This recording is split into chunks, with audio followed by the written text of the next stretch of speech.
What's up, people? Welcome back. Welcome back. What's up? How's everybody doing? Welcome to day two of baking doughs, the holiday dough situation. All right, we're doing all doughs this week.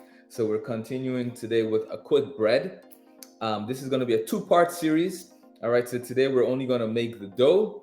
It needs to sit in the refrigerator for about 12 to 24 hours before we can bake it. Now, if you don't want to wait, of course, you can mix this and bake it immediately.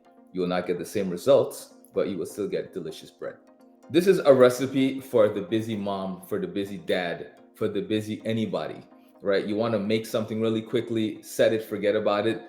Next day you get up, you just pop it into the oven, you're good to go. Then this is a recipe for you.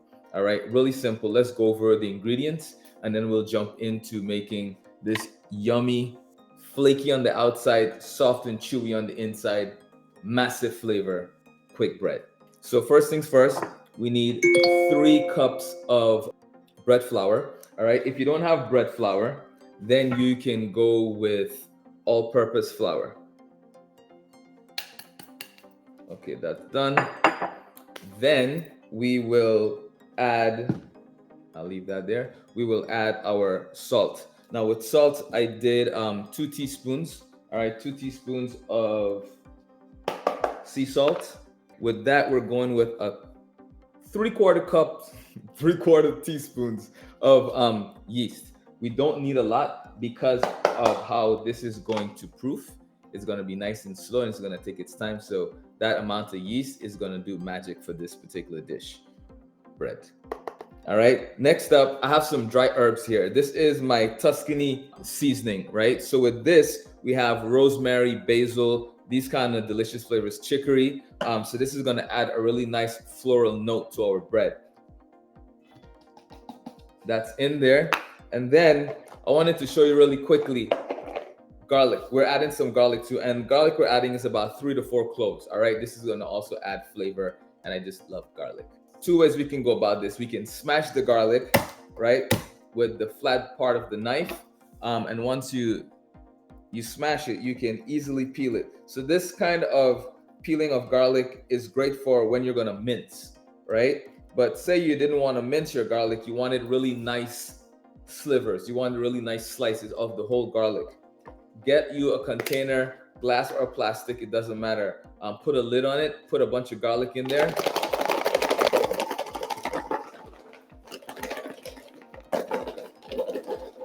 And then, just like magic, we will have peeled garlic or easily peeled garlic. Look, see? It just comes right off. And you have the entire whole garlic left. Nice and clean and ready to go. So that's just another way you can do your garlic.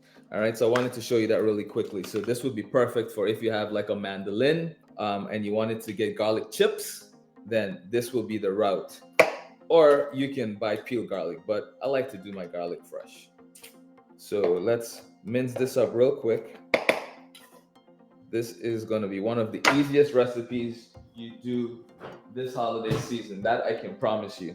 All right. And the cool thing about this recipe, if you're a parent, right, or an auntie or an uncle that bakes, then this is a recipe that you can totally do with your kids.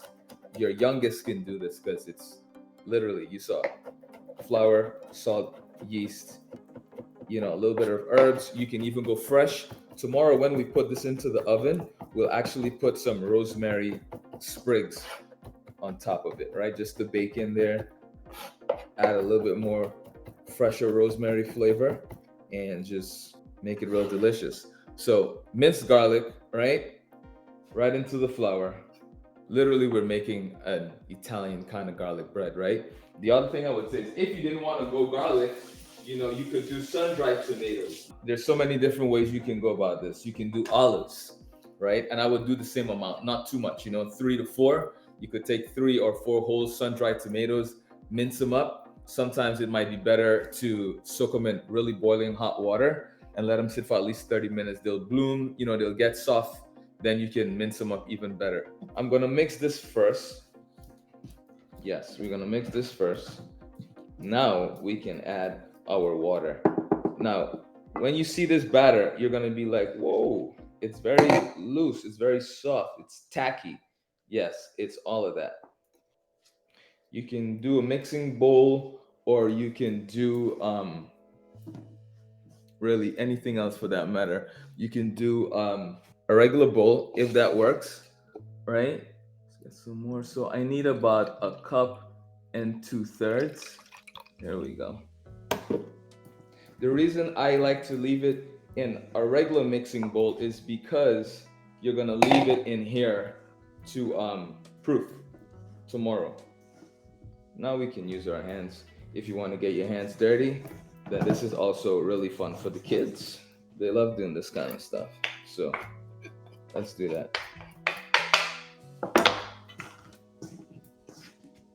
All right, we're pretty much just getting everything nice and incorporated at this point. All right, all the loose pieces, just grab it together, push it in, stick it down. All right, tomorrow this is gonna be really wet, and all these little straggles that we have are gonna be one with the dough. So let's scrape our fingers off here. So this is the first stage of us making this dough. All right, we're gonna leave this in here. I'm gonna get my hands clean. We're gonna wrap this in plastic. Make sure we get off all that extra piece there, because that is gonna be part of the bread. All right, stick it down in the bottom there. Leave that. Okay, let me wash my hands. So this is what I was saying about this recipe. It's super easy. All right, you don't need a lot. You get it done in no time.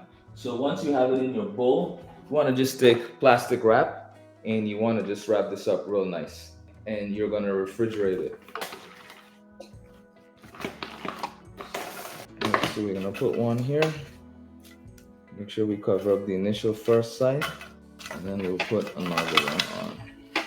And make sure when you put the plastic wrap, you're tightening the plastic wrap so it's not like hanging down on your dough, because remember, we're putting yeast. There's yeast in here. This is gonna rise, and you don't want it to be touching your plastic wrap as soon as it starts rising. At least give it some time to develop that skin. So this will help it from not sticking as much. All right, so this is it, ladies and gentlemen. We are done for the first part of our bread, right? Tomorrow we're gonna do part two. When you come on tomorrow, if you are gonna bake this with me, make sure your oven is at 450 degrees. All right, and make sure you have a nice pan with a lid that can be baked. All right, because we're gonna bake this in either cast iron or something to that effect, that we can put a lid on top. I might do a baking pan with a lid, or I might do a pot.